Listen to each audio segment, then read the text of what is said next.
Welcome back, folks. This is, of course, Sports Federation TV, and we bring it to you every Friday night. And don't forget, if you missed tonight's show, or some of your friends missed, you can always catch the repeat on Saturday mornings at 8 a.m. Sports Federation TV looks after the federations in the Western Cape across all 6 of the districts. So don't forget, you can always catch it on YouTube as well as or on Facebook. And earlier on the show, we had Mr. Lorenzo Aronso, who's the chairperson of the Cape Winelands District Sports Council, after their fantastic awards last night. And what an incredible time that was. All the athletes in the Cape Winelands getting their accolades. And as I said earlier on, they had the privilege of having Mr. Gideon Sam, the president of SASCOC, at the awards last night. And in a couple of minutes' time, Mr. Gideon Sam, the president of SASCOC, is going to join us on the show. So make sure you don't go anywhere. But staying within the genre of chairpersons, we're now joined by the chairperson of the Cape Town Sports Council, or formerly the Western Province Sports Council, but now it's the Cape Town Sports Council, Mr. Richard Buckley. Richard, welcome to Sports Federation TV. Good evening. I'm just wondering, is this your first time on the show, or were you here before for badminton? No, it's my first for, yeah. But that's your background is badminton. Badminton, yes. Tell us a little bit, how did you get started in badminton? Badminton, always been a player. Started way back when I was knee-high, community centers. After school, there wasn't aftercare, so we all used to go to community centers. And that's where we started playing badminton. So I've been playing badminton all my life. Now, the last couple of days, you and I have had to attend a number of different functions. But at one of the functions, you told me that you were coaching, I think, football, badminton, and your brother netball. So you've been involved in quite a wide variety of sports. Yeah, and that was all because of being exposed as a kid at the community center. We did everything. So yeah, they kept us out of trouble, and that's how I'm still here, out of trouble. And you migrated from being the president of Cape Town Badminton, or Western Province Badminton, into the sport. How did you get to be an athlete and a coach to being the president of? And I think the reason I'm asking this is because, most sports administrators, they start off as athletes, and then, but many of the athletes will sometimes drop out. Yeah. And then I'm heading in this direction of administrators. We need more sports administrators. Yeah. How did you end up going from the court to the boardroom? Yeah, well, I enjoyed sport, participating and things like that, and participating with different people and seeing how things are run and stuff like that.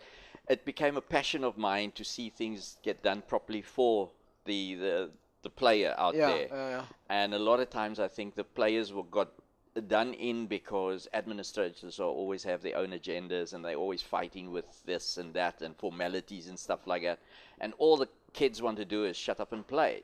So that was my goal to, while they, they just shut up and play, and we organize so that they can do that. They don't really know what goes on behind. They don't know, and they don't need to know, because that's all they want to do is play.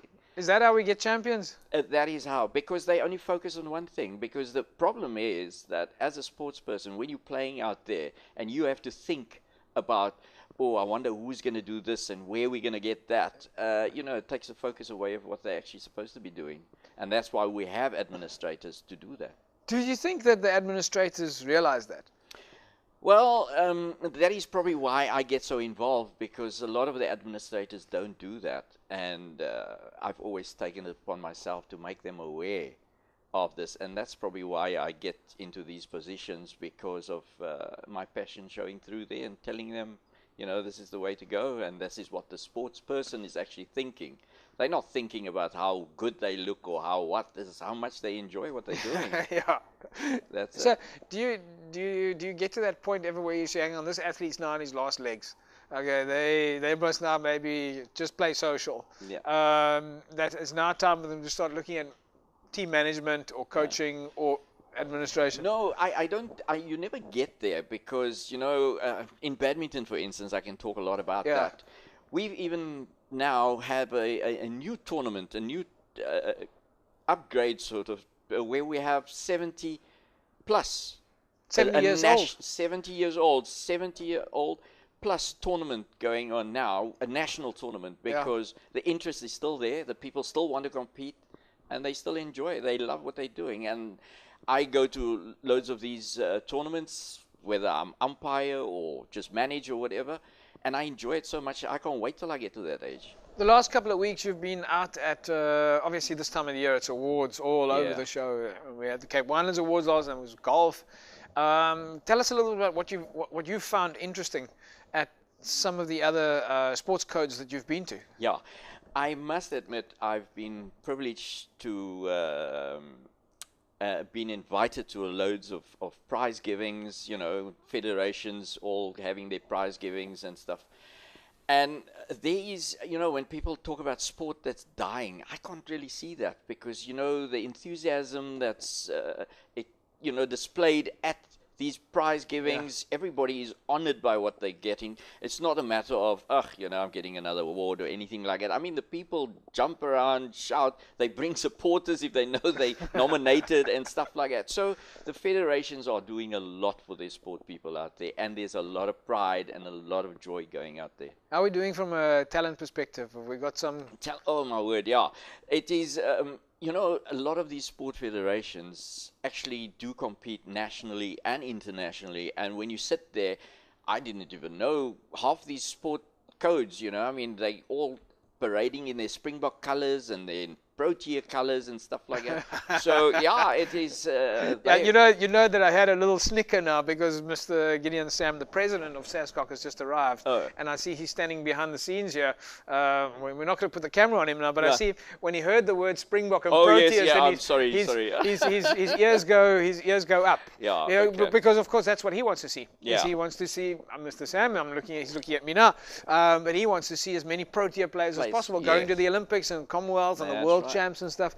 So are you happy when we're starting to generate these guys? Yes, and I'm very happy with Cape Metropole District, who produces quite a lot of those athletes. Yeah. Tell us a little bit about the management of a sports council for yourself. How often do you guys meet?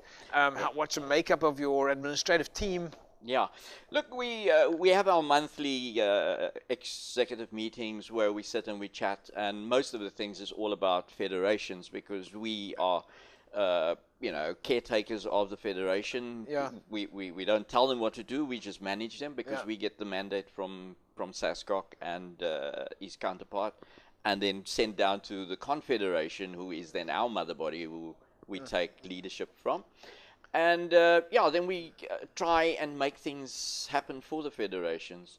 The federations are struggling out there. There's loads of challenges out there, and because, you know, the federation is made up of clubs, the amount of clubs, and clubs are situated in different areas, so they all have their different challenges. And we sit and we try and compile how can we best help them. Yeah. And we do get a lot of input or assistance from our partners, as in DCAS, government, city and stuff like that. And to manage this process, of course, you guys are broken into different commissions. Yes, we do have commissions. We have our coaching commissions who take care of all the federations and their coaches, which hopefully goes down to the club level. And then we have the Transformation Commission, who also, they have a commission made of, the chair of the commission sits on our executive. Yeah. And the commission is made up of the different federations who have their delegates. So they'll meet?